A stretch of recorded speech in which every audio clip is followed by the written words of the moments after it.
Hello दोस्तों, स्वागत है हमारे चैनल पर फिर से। और हम फिर से शुरू कर रहे हैं अपनी पॉलिटी की सीरीज। चलिए पहला प्रश्न देखते हैं कि राष्ट्रपति का चुनाव कौन करता है। तो राष्ट्रपति का चुनाव करता है एक निर्वाचन मंडल। दोस्तों, अनुच्छेद 54 में, भारतीय संविधान के अनुच्छेद 54 में एक निर्वाचन मंडल की बात की गई है। इसमें राज्यसभा के निर्वाचित सदस्य और लोकसभा के निर्वाचित सदस्य, दोनों के निर्वाचित सदस्य, राज्य विधानसभा के भी निर्वाचित सदस्य और दिल्ली और पुडुचेरी के निर्वाचित सदस्य इसमें भाग लेते हैं। तो देखिए, इसमें केवल निर्वाचित सदस्य ही भाग लेते हैं, मनोनीत सदस्य इसमें भाग नहीं लेते। चलिए दूसरे प्रश्न पर चलते हैं। दूसरा प्रश्न है, राष्ट्रपति लोकसभा को कब भंग कर सकता है। तो राष्ट्रपति जो लोकसभा को भंग करता है वो प्रधानमंत्री की सलाह पर करता है। हमारे संविधान में अनुच्छेद 74 है, एक अनुच्छेद 74 है, उसमें कहा गया है कि राष्ट्रपति जो है, राष्ट्रपति प्रधानमंत्री के नेतृत्व वाली मंत्रिपरिषद की सलाह पर कार्य करता है। मंत्रिपरिषद की सलाह पर कार्य करता है। मंत्रिपरिषद की सलाह पर कार्य करता है। तो इसका आंसर हो जाएगा हमारा बी। चलिए तीसरे प्रश्न पर चलते हैं अपना। आपातकाल की घोषणा कौन करता है। तो भाई आपातकाल की जो घोषणा करता है वो हमारा करता है राष्ट्रपति। आपातकाल हमारा है, तीन प्रकार से आपातकाल है। एक है राष्ट्रीय आपातकाल जो कि अनुच्छेद 352 में है। दूसरा है राष्ट्रपति शासन जो 356 में है। और एक है वित्तीय आपातकाल जो है 360 में, जो अनुच्छेद 360 में है। ये अनिश्चित काल तक लगता है, अनिश्चित काल तक लगता है। ये मैक्सिमम 3 साल तक लग सकता है। और ये वित्तीय आपात भी अनिश्चित काल तक लग सकता है। वित्तीय आपातकाल अभी तक देश में एक भी बार नहीं लगा है। नेक्स्ट प्रश्न पर चलते हैं। राष्ट्रपति का त्यागपत्र किसे दिया जाता है। तो जो हमारे राष्ट्रपति का त्यागपत्र है वो कौन किसे देते हैं, उपराष्ट्रपति को दिया जाता है। तो राष्ट्रपति का एक त्यागपत्र के द्वारा पद खाली हो जाता है।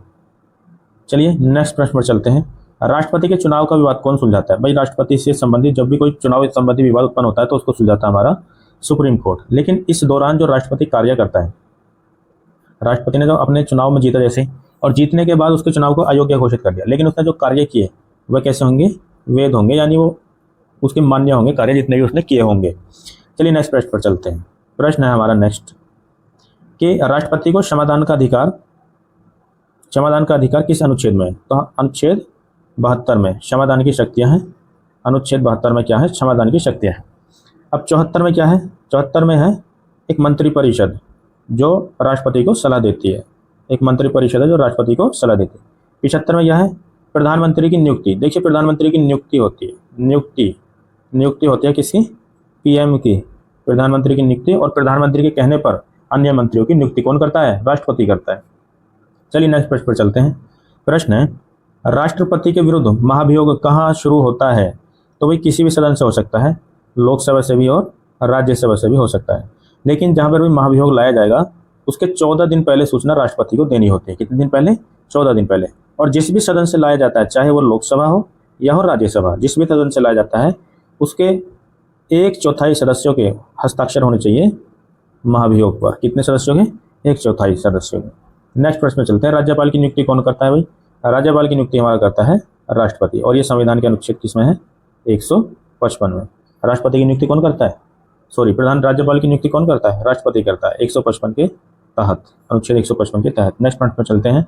राज्यपाल का त्यागपत्र किसे दिया जाता है। तो राज्यपाल अपना त्यागपत्र किसे देता है, राष्ट्रपति को। राष्ट्रपति को त्यागपत्र देता है। हालांकि वह जो राज्यपाल होता है वो, राज्यपाल जो रहता है वो राष्ट्रपति के प्रसाद पर्यंत रहता है। राष्ट्रपति के प्रसाद पर्यंत ही कार्यभार अपना ग्रहण करता है। यानी कि वैसे तो उसका कार्यकाल होता है 5 साल, लेकिन राष्ट्रपति चाहे उसे किसी भी समय हटा सकता है। प्रश्न है नेक्स्ट, यदि राष्ट्रपति और उपराष्ट्रपति दोनों का पत्र रिक्त हो तो कार्यभार कौन ग्रहण करता है। कौन ग्रहण करता है भाई, सीजेआई करता है। सीजेआई भारत का सुप्रीम कोर्ट के मुख्य न्यायाधीश। पहले ऐसा हो चुका है, एम हिदायतुल्ला का नाम सुना होगा आपने, हिदायतुल्ला का नाम सुना होगा। ये हमारे देश के एक ऐसे सीजेआई रहे हैं जो कार्यवाहक राष्ट्रपति रहे हैं। चलिए नेक्स्ट प्रश्न पर चलते हैं। प्रश्न नंबर है हमारा 11। कह रहा है कि महाभियोग प्रस्ताव पास करने के लिए कितने बहुमत की आवश्यकता होती है। तो कुल सदस्य का, ये नहीं है देखिए, साधारण बहुमत नहीं है, 3/4 नहीं है, कुल सदस्य का कितना उपस्थित, और कुल सदस्य का 2/3 बहुमत, 2/3 बहुमत इसके लिए चाहिए। राष्ट्रपति की कार्यपालिका शक्ति किस अनुच्छेद में है। तो राष्ट्रपति की कार्यपालिका शक्ति है अनुच्छेद 53 में। इसमें कहा गया है कि संघ की कार्यपालिका शक्ति संघ की कार्यपालिका शक्ति किसमें निहित होगी? राष्ट्रपति में निहित होगी। और 52 में कहा गया है कि भारत का एक राष्ट्रपति होगा। 54 में कहा गया है कि इसके निर्वाचन में कौन कौन भाग लेता है, जो मैंने आपको बताया, राज्यसभा के सदस्य, लोकसभा के सदस्य, विधानसभा के निर्वाचित सदस्य और दिल्ली और पुडुचेरी के निर्वाचित सदस्य। ठीक। और नेक्स्ट प्रश्न है हमारा, इसी में एक चीज़ और देख लीजिए कि 55 में क्या है। 55 में है राष्ट्रपति के निर्वाचन की पद्धति, अनुपातिक प्रतिनिधित्व प्रणाली। निर्वाचन की पद्धति है इसमें। किसकी पद्धति? निर्वाचन की पद्धति। किसकी पद्धति? राष्ट्रपति के निर्वाचन के चुनाव की पद्धति है इसमें। और कौन सी पद्धति होती है वो? आनुपातिक प्रतिनिधित्व प्रणाली। नेक्स्ट प्रश्न पर चलते हैं। प्रश्न है हमारा, राष्ट्रपति राज्यसभा को भंग कर सकता है? भाई राष्ट्रपति देखिए भंग नहीं कर सकता। राज्यसभा हमारा कैसा है? स्थायी सदन है। राज्यसभा हमारा कैसा सदन है? स्थायी सदन है। और इसके सदस्य का कार्यकाल होता है 6 साल, जो इसके लोकसभा इसके मेंबर होते हैं। चलिए नेक्स्ट प्रश्न पर चलते हैं। राष्ट्रपति द्वारा लोकसभा में एंग्लो इंडियन नामांकन किस संशोधन से हटाया गया? तो 104वां संविधान संशोधन अधिनियम था, जिससे हमारे देश में जो एंग्लो इंडियन के 2 सदस्य आते थे उनको अब नियुक्त नहीं किया जाता। नेक्स्ट प्रश्न है, राज्यपाल किस अनुच्छेद में मुख्यमंत्री नियुक्त करता है? तो राज्यपाल किस अनुच्छेद में मुख्यमंत्री नियुक्त करता है भाई? 164 में नियुक्त करता है। 165 में महाधिवक्ता की नियुक्ति करता है वो महाधिवक्ता। ये राज्य का सबसे बड़ा विधिक सलाहकार होता है सरकार का। जैसे इस समय सीएम योगी की सरकार है यूपी में, तो सीएम योगी का जो सबसे बड़ा विधिक सलाहकार है उसको हम बोलेंगे महाधिवक्ता। और इसकी नियुक्ति होती है अनुच्छेद 165 के तहत। और इसकी नियुक्ति कौन करता है? राज्यपाल करता है। चलिए नेक्स्ट प्रश्न पर चलते हैं। नेक्स्ट प्रश्न है हमारा कि राज्यपाल की नियुक्ति पर कौन सा आयोग सुझाव देता है? सरकारी आयोग 1983 में ये आया था और इसने सुझाव दिया था कि भाई राज्यपाल को कैसे होना चाहिए, ये बताया था। बोला था कि भाई राज्यपाल जो है ऐसा व्यक्ति हो जो उस राज्य का ना हो जिसमें उसको नियुक्त किया जाता हो।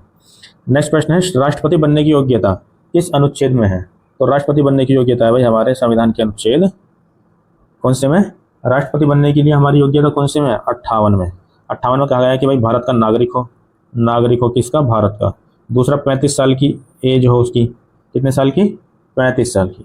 तीसरा है लोकसभा का सदस्य बनने लायक हो। और एक उसकी योग्यता और है, किसी लाभ के पद पर ना हो। ठीक है, तो ये हो गया। अब देखिए 60 में क्या है? अनुच्छेद 60 में है राष्ट्रपति की शपथ। क्या है? शपथ है। और इसके बाद क्या है? 57 में है पुनः निर्वाचित होने की योग्यता, यानी दोबारा चुने जाने की योग्यता। अभी तक हमारे देश के जो पहले राष्ट्रपति थे राजेंद्र प्रसाद जी, वही पुनः निर्वाचित हुए थे, राजेंद्र प्रसाद जी। चलिए नेक्स्ट प्रश्न पर चलते हैं। अटॉर्नी जनरल का प्रावधान संविधान के किस अनुच्छेद में है? अटॉर्नी जनरल का जो प्रावधान है किस अनुच्छेद में है? अटॉर्नी जनरल को हमारे देश का सबसे बड़ा विधिक अधिकारी माना जाता है और इसमें है अनुच्छेद 76। कितना है? अनुच्छेद है इसका 76। 75 में हमने आपको बताया ही है कि प्रधानमंत्री समेत मंत्रियों की नियुक्ति राष्ट्रपति करता है। 78 में प्रधानमंत्री का कर्तव्य है और इसमें शासन है, प्रशासन के बारे में जानकारी है। ये जो होता है अटॉर्नी जनरल, ये भारत सरकार का सबसे बड़ा विधि अधिकारी होता है। विधि सलाहकार होता है, सबसे बड़ा विधि सलाहकार होता है। इसकी नियुक्ति कौन करता है? नियुक्ति राष्ट्रपति करता है। नियुक्ति कौन करता है? इसकी अटॉर्नी जनरल की नियुक्ति करता है हमारा राष्ट्रपति करता है अनुच्छेद 76 में। और राष्ट्रपति के प्रसाद पर्यंत ही, जब भी राष्ट्रपति इसको हटाना चाहे तुरंत हटा सकता है। राष्ट्रपति के प्रसाद पर्यंत ही वो अपने पद को धारण करता है। प्रश्न नंबर है अगला, प्रधानमंत्री का कर्तव्य है राष्ट्रपति को सूचना देना, किस अनुच्छेद में है? तो यह है अनुच्छेद 78, जो हमने बताया था कि इसमें प्रधानमंत्री के कर्तव्य हैं। जो भी वो प्रस्ताव लाते हैं उसकी सूचना किसे देंगे? राष्ट्रपति को देंगे, चाहे वो सरकारी हो या गैर सरकारी हो। और इसमें हमारी है संसद के बारे में इसमें है, संसद का गठन। नेक्स्ट प्रश्न वही आ गया है कि भाई संसद का गठन किस अनुच्छेद में है? तो अनुच्छेद 79 में है। चलिए नेक्स्ट प्रश्न पर चलते हैं। अब हम प्रश्न है हमारा, महान्यायवादी की नियुक्ति कौन करता है? तो भाई राष्ट्रपति करता है। अनुच्छेद 76 हमने बताया था आपका, ये देश का सबसे बड़ा विधि अधिकारी होता है, विधि सलाहकार होता है, जो केंद्र सरकार को सलाह देता है। चलिए नेक्स्ट प्रश्न पर चलते हैं। भारत का मुख्य विधिक सलाहकार कौन होता है? भारत सरकार का मुख्य विधिक सलाहकार हमारा होता है महान्यायवादी होता है। ये बहुत इंपॉर्टेंट प्रश्न है। राज्य स्तर पर महान्यायवादी के समकक्ष, जैसे केंद्र स्तर पर महान्यायवादी होता है, ऐसे ही राज्य स्तर पर कौन होता है ये पूछा है। तो राज्य स्तर पर होता है हमारा महाधिवक्ता, एडवोकेट जनरल होता है। और इसकी नियुक्ति होती है 165 अनुच्छेद के तहत, जो कौन करता है? राज्यपाल करता है। नेक्स्ट प्रश्न है, भारत के पहले महान्यायवादी कौन थे? भारत के पहले महान्यायवादी थे MC सीतलवाड़ जी। चलिए नेक्स्ट प्रश्न चलते हैं, और जो कि अंतिम प्रश्न है, महान्यायवादी संसद की कार्रवाई में भाग लेने का अधिकार किस अनुच्छेद में मिलता है? तो अनुच्छेद 88 ऐसा अनुच्छेद है जो महान्यायवादी को संसद के किसी भी सदन की कार्रवाई में भाग लेने का अधिकार है, लेकिन ये मत नहीं देता, मत ये यानी वोट नहीं करता, याद रखिएगा। चलिए आज के वीडियो में इतना ही, मिलते हैं नेक्स्ट वीडियो में, और देखते रहिए हमारी ऐसी ही video. Thank you so much.